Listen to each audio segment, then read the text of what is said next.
This video is sponsored by SBO Digital Marketing. Join SBO Digital Marketing work from home opportunity. Mobile based part-time jobs perfect for students, homemakers and job seekers. Skip பண்ணாதீங்க. பெரிய தப்பு. தினம் 300 ரூபாய் சம்பாதிக்க அரிய வாய்ப்பு. Instagram, Facebook பயன்படுத்த தெரிந்தால் போதும் content post and content publishing மூலமா தினம் 300 ரூபாய் சம்பாதிக்கலாம். இந்த வேலை செய்ய 5 நிமிடம் போதும். Work training support, group communication support, all language customer live chat support, முக்கியமா சொந்தமா ஒரு பிசினஸ் ஸ்டார்ட் பண்ற அளவுக்கு உங்களால கற்றுக்கொள்ளவும் முடியும், சம்பாதிக்கவும் முடியும். இந்த வேலை வாய்ப்பு வழங்குவது 5 வருடத்திற்கு மேல ரன் ஆகிட்டு இருக்க நம்ம தமிழ்நாட்டு company school of business organisation private limited. மேலும் விவரங்களுக்கு டிஸ்கிரிப்ஷன்ல கொடுத்திருக்க நம்பருக்கு வாட்ஸ்அப் பண்ணுங்க.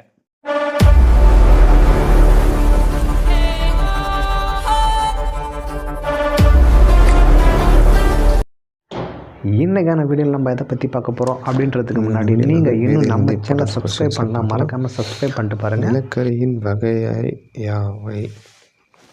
விடை அந்தர்சைட், பிட்டுமினஸ், லிக்னைட், துணை பிட்மஸ். நிலக்கரியின் பகுதி பொருட்கள் யாவைனா கல்கரி, கரித்தார், அமோனியா மற்றும் நிலக்கரி வாழ்வு. கல்கரியில் எத்தனை சதவீதம் கார்பன் உள்ளதுன்னா 98%. நாப்தலின் அல்லது அந்தர்னைடுகள் தயாரிக்கப்படும் மூலப்பொருட்கள் எதுனா கரித்தார். கருப்பு வைரம் என அழைக்கப்படுவது நிலக்கரி. இந்தியாவில் நிலக்கரி கிடைக்கும் இடங்கள் எவைனா அசாம், குஜராத், மகாராஷ்டிரா, மும்பை, ஆந்திர பிரதேசம், கிருஷ்ணா, தமிழ்நாடு காவேரி படுகையில் கிடையாது. உலகில் முதலில் பெட்ரோலிய கிணறு எந்த நாட்டில் தோண்டப்பட்டதுன்னா அமெரிக்க ஐக்கிய நாடுகளில். உலகில் 2வது எண்ணெய் கிணறு எங்கு தோண்டப்பட்டதுன்னா இந்தியாவில் உள்ள அசாமில் மாக்கும் என்ற இடத்தில் தோண்டப்பட்டது.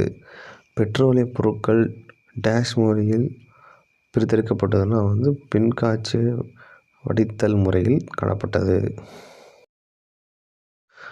அடுத்தது ஜெட் விமானங்களில் பயன்படும் எரிபொருள் எதுனா மண்ணெண்ணெய் ஆகும். சாலைகள் அமைக்க பயன்படும் பொருள் எதுனா பிட்டுமன் அல்லது அஸ்பாட். அதிக கலோரி மதிப்பு கொண்ட எரிபொருள் எதுனா ஹைட்ரஜன். 1,50,000 கலோரி. கலோரி மதிப்பின் அலகு என்னென்னா kJ/g. உயிரி டீசல் அல்லது பயோ டீசல்கள் எவை என்பதுனா சோயாபீன் எண்ணெய், ஆமங்கல் எண்ணெய், ரப்பர் மர எண்ணெய், சோள எண்ணெய், சூரியகாந்தி எண்ணெய், பருத்தி விதை எண்ணெய் மற்றும் அரிசி தவிடு எண்ணெய் ஆகும். எதிர்கால எரிபொருள் என அழைக்கப்படுவது எதுனா ஹைட்ரஜன். தூய எரிபொருள் எதுனாலும் ஹைட்ரஜன். தமிழகத்தில் உள்ள முக்கிய காற்றாலை பண்ணைகள் எவைனா கயத்தாறு, ஆரல்வாய் மொழி, குடிமங்கலம். சூரிய ஆற்றலின் பயன்கள் எவைனா மின்சாரம் தயாரிக்க, சமையல் செய்ய மற்றும் நீர் சூடாக்க. அடுத்ததாக அமிலங்களும் காரங்களும் பற்றி சொல்லி பார்க்கலாம். அமிலங்கள் நீரில் கரையும் போது வெளியிடும் அயனி எதுனா ஹைட்ரஜன் அயனிகள் வெளியிடுகிறது. எலுமிச்சை மற்றும் சாத்துக்குடி ஆகியவற்றில் உள்ள அமிலம் எதுனா சிட்ரிக் அமிலம். தயிரில் உள்ள அமிலம் எதுனா லாக்சைட் அமிலம்.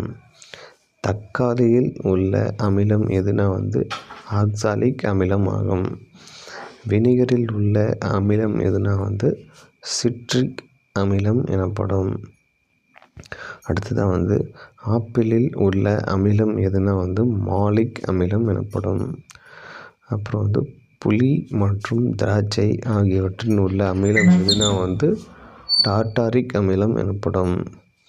அடுத்ததாக ஆரஞ்சில் உள்ள அமிலம் எதுனா அலிகார்பிக் அமிலம். ஆரஞ்சில் இது கொஞ்சம் வித்தியாசமாக இருக்குது, சொல்லி பாருங்கள். ஆரஞ்சில் உள்ள அமிலம் எதுனா அலிகார்ப் அமிலம்.